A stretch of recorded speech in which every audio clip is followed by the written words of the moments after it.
Hey everyone, welcome back. I'm TKA Brew. We now have 6 healers inside the game, and we need to know which one will reign supreme as the #1 healer. So you're going to want to stick around to the end to see who is the #1 healer. Coming in at number 6 is Barley. New to the game of being a healer, he has a new gadget that allows him to heal brawlers. He uses his gadget up to 3 times, and every time he uses it, he fires out green healing pools on himself and every other brawler on the team, as long as they're in a fairly close proximity. Each healing pool will do 500 healing per second, up to 4 seconds, so he is okay at healing, but because the bottles take forever to throw and the limited amount of healing, because it's a gadget, he's not going to be the best, but in case you actually need a healer, he's a healer in a pinch if you need to use him. Coming in the 5th spot is our boy Gene. He is a very strong brawler overall. His one drawback is his healing ability with his star power. It only does 400 healing per second if you're in a close proximity to Gene. So if you're not close enough to Gene to get the healing, his healing is virtually useless, meaning his star power is virtually useless. If you're not going to be running around close to your teammates. And in most game modes, you're actually pretty far off and not necessarily in that close proximity to Gene to use it, so he comes in at number 5 because it's more consistent than Barley, but not as useful at the point. Coming in at number 4 is Tara. Tara's healings actually comes from the little minion that comes out of her super. It does 400 healing per second, and the little minion has 2400 health. It follows you around the map, so it's not necessarily in one spot, so it's very versatile and movable. The only problem is it has low health, and it can only heal one brawler at a time for 400 healing per second, which can be very useful if you have a little Shadow Tara healing you as you're running around the map, which is good, but not as great as the top 3 brawlers here for healing. Knowing that number 1 and number 2 have been in a battle for healing for a long time, number 3 is going to be Sandy. Sandy is a very good overall brawler for many reasons, and healing is definitely one of them. Inside the Sandstorm, Sandy can heal each brawler in there for 250 health per second for up to 9 seconds. And being that the super is actually being able to be placed over certain areas and heals a lot more people, Sandy is very good at being that secondary healer in this group if you need a healer in your group. So Sandy, definitely good to take in if you need a healer.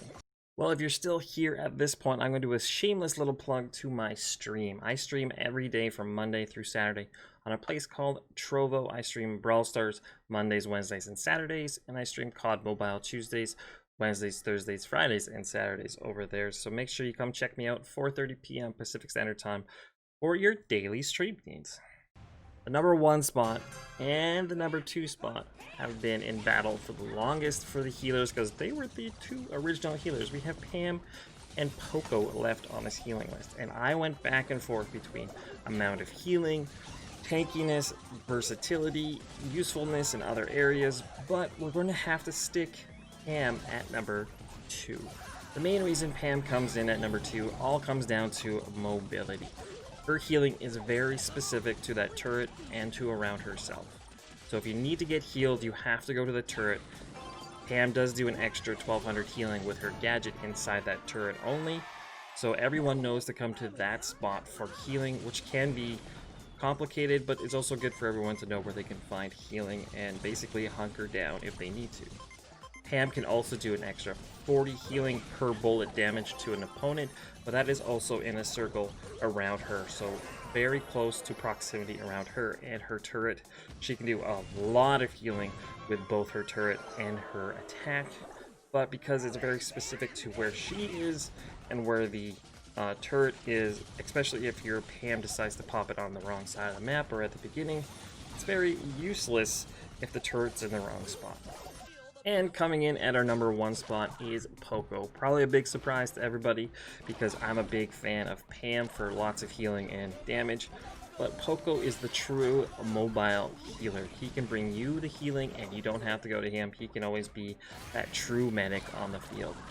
His super does 2,940 healing at max, which is pretty good for a big burst heal. His gadget can do 500 healing for 5 seconds, which is another 2,500 healing. and his main attack with his star power can do 700 healing per attack, which is 3 quick attacks is 2100 healing. He can be that crazy guy that stands behind a tank, healing him as the tank just walks through everything, because he knows that Poco is going to be healing right behind him. Poco has the mobility, the amount of healing that you need for any situation. His only downfall is how little damage he actually does, which is why, for me, in my heart, Pam is the #1 healer and attacker, but Poco is definitely the #1 healer overall, no questions asked. And he is very easy to get because he's only green, which is rare, rare inside of the Brawl boxes, so you can get him really early off the start and get very good at your Poco. Thanks everybody who stayed around to the end to watch everything. You are awesome. Those other people are awesome too. They just didn't get to hear it from my voice. So you guys are awesome. Thanks for watching all the way to the end.